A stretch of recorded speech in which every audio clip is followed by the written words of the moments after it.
What's up, y'all? Welcome to my YouTube channel. This is a good intro video for anyone first coming on to get an idea of who I am, what I'm about, what got me to where I am now, and the general theme of this channel. A friend of mine the other day asked when I'm making my Maiden voyage video, which I thought that was a fun term to use. This is my Maiden voyage video. We'll try to keep it as concise as possible. The things I'll be talking about in this video, again, are a sneak peek of what will be several videos in the next coming weeks, months, and years. And the 3 points I'm going to be touching on this video are a little bit about who I am, so you can get an idea of, again, where I'm coming from, my background, and what brought me to this point. Some of the main themes that we'll be touching on. Again, there's a lot of subcategories in each of them, but again, just the rough themes. And then why I'm doing this now, like what has brought me to this point in time, right? So my name is Tim. I grew up in the Northeast, grew up in a big family, one of 7 children. I grew up in a very strict Christian cult home, which, for anyone that knows much about cult, it's a pretty interesting experience on so many levels, psychologically, emotionally, a very emotionally tense and abusive home. And so all the things that come with that, right, when it comes to learning to protect yourself, even amongst siblings of, everyone's kind of going through their own crisis at almost any given moment. And just growing up in that environment, what that does to your psyche on an emotional, on a psychological, even on a spiritual level, is really fascinating to look back on now that I've kind of come out of that. And was a part of that really intensely until I was probably in my mid-teens. I ended up going to a school that was part of that for a couple of years as well, but then I exited that cult fully in my early 20s. So I was about 21, or I just was about to turn 21, I think, if I remember correctly. And from that, even when I was younger, but from that, the path of trying to pull apart and deconstruct that experience is really, really interesting. And that kind of catapulted me into leaving the church in my early 20s. I was on the path to become a firefighter. I was engaged. I was going to become a pastor. And all of that kind of blew up when I was around 21, 22. Self-inflicted, because I had started to realize, like, there's something more. There's something that I was not shown as a child, and instinctively I knew was one of the things growing up in the home that I did. Having to cultivate the intuitive side of your brain was really, really important. You have to be able to read emotions, and you have to be able to read circumstances without words. And so that happened in my early 20s, and then that catapulted me into the personal development world. Different names for that, right? And as I was trudging through that, working with different coaches and mentors and groups and lots of reading, I love to read, and that was something I had always loved when I was growing up, but I really dove into it once I was, again, 19, 20. I actually fell in love with that when I was in school. And I was reading some of these books, and it just opened my eyes of, like, okay, there is a world. It wasn't coming from a deconstruction cult point of view, but there is this personal development, whether it be therapy, psychology, psychoanalysts, right? Like, where they dissect the brain, how it works, how you believe things. And I love that so much. I'm like, there's information out there about all of this. So I dove into that pretty heavily. And then I started to see a lot of overlap, of my deconstruction path. And there's this law in physics where there can be no empty space. And so if you remove a cult or a religion or that belief system, something has to fill it. Something has to be put in its place. And so if you do that, how do you then decide what to put in its place?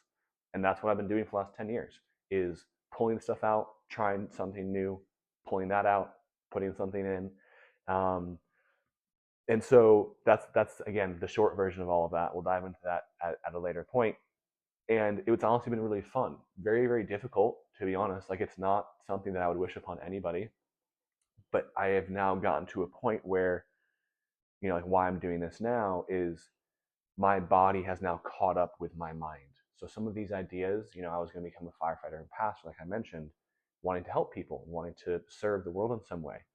And now that's just changed into this. When I work with clients or when I work with people, it's in that same vein of freeing the mind, and also in that in doing so, you free the body, and vice versa. Actually, you free the body, you also free the mind. And so deconstruction is not a simple task. It can be, but it's not always easy. And so many things melded together of my deconstruction process, and then again this human psychology and how our brains and bodies work, and the interconnectedness of that. So some of the main themes that we'll touch on is how important your nervous system is when it comes to this. So if you have heavy, dense emotions that you experience as a child, whether that be fear, anxiety, all of the things that can come with that, if you grew up in an abusive home, your body is then stuck in fight or flight, is stuck in that state. And so it'll be very difficult to think about beautiful things or ideas, or even be able to receive ideas from God in some way, shape, or form. And so that'll be a conversation that we talk about a lot. Nervous systems. Your attention is another big one, where that is more a modern issue in regards to how much the world is vying for your attention. Even right now, you're watching this on a computer or a phone. That phone, which I love technology, it is vying for your attention in a crazy way. Because if you're constantly being pulled out of your body and putting your attention on something else very far away, you're not in tune with what's happening in your own system. And there's an intelligence in your system, which these are not new ideas, right? You go into any ancient teachings, like they knew this, right? Sages, mystics, alchemists, all of that. And getting control of your attention, if you go on your phone, if you do decide to do something like that, be aware, do it consciously. So we're going to talk about that a lot. The idea of dense emotion, which I touched on a minute ago, is directly correlated to being able to deconstruct in a healthy way. So now that my body has been freed up from so much dense physical and psychological emotion, my mind and my body are on the same page now. And that brings like why I'm doing this now, where these ideas and these concepts I'm sharing with you guys is something that I felt called to do when I was in my teens. I just didn't know. It's like you kind of you see the end goal, right? You're shown, at least for me, I'm shown what this will be, and then you're then brought back to the moment, and then you get to walk that path that God's laid for you. And it's really encouraging because you're like, okay, I just got to keep my eye on the goal, look at it once in a while, and then come back to the present moment. And so all that I've been doing for the last 10 years is trying to bridge that gap between my mind and my body, amongst being bombarded with things that try to keep that separate. They try to keep those two things separate, because truly, once you have connected those two, and I am by no means have arrived, I have still so many more things that I want to learn and explore on like an infant level. But I've gotten to a point where, as I've worked with people and talked to people, I'm like, wait a minute, I could not help you in like a helpless sense, but like I could support you to share what I've done.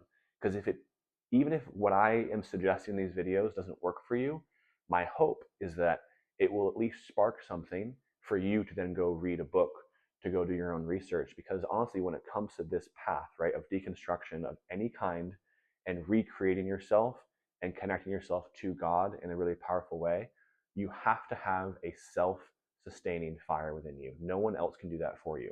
Someone can light it for you, right? Can give you that spark of like, go read this book, go look up this person and see what work they've done and what they're doing for the world.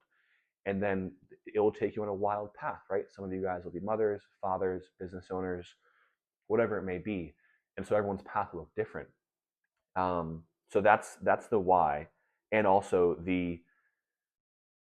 just the things that are happening in the world, it's lined up with where my body is at and where my path is, and what I see the world to be needing right now, right? When it comes to the younger generation, people coming up, even if they are tapped in, or like when you're born, you are a clear channel, and then the world slowly separates you from what you know as a child. And there's so many stories about this. You can go do some research on that. And so again, part of my goal in that is to hopefully give people tools to create, on a physical and energetic and a spiritual level, create fields around them, and to learn how powerful they actually are with what's happening in the world right now. And then lastly, a couple things that I want to touch on that will be throughout all of our videos is the art of thinking, how to think properly. So when you watch these videos, I encourage you, if something triggers you, or if something is like, I don't think that's true, I'm going to do my best to use the correct language to describe certain things. However, language can be very limiting, and there might be things that I intentionally don't name, because once you name something, you have then contained it to a certain degree to that thing. And some of these concepts, this is even where on a spiritual level, there are certain things in the Bible or in other holy texts where it's in a parable because it can't be named. It's a felt sense. You have to grasp it like on a felt level. And this goes back to again your nervous system, your attention, right? And then also just being able to critically think.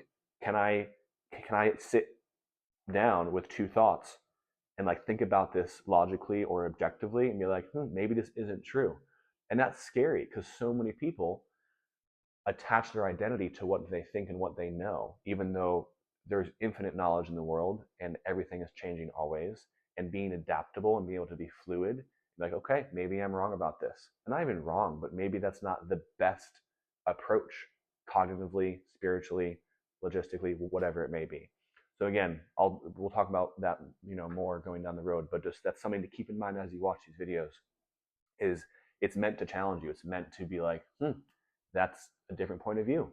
And one last thing I'll say is all of what I just shared and what I'm going to be sharing is not like the way to do it. This is just what I've found to literally transform my life. If I looked at myself 10 years ago to now, I'm not the same person. And it feels in hindsight pretty simple. And if I can save some people time and save some people a lot of heartache and pain, I will gladly do that, to be honest. So that's the goal. I hope this was helpful. Enjoy the videos to come, and I'm looking forward to seeing where this takes us. Cheers.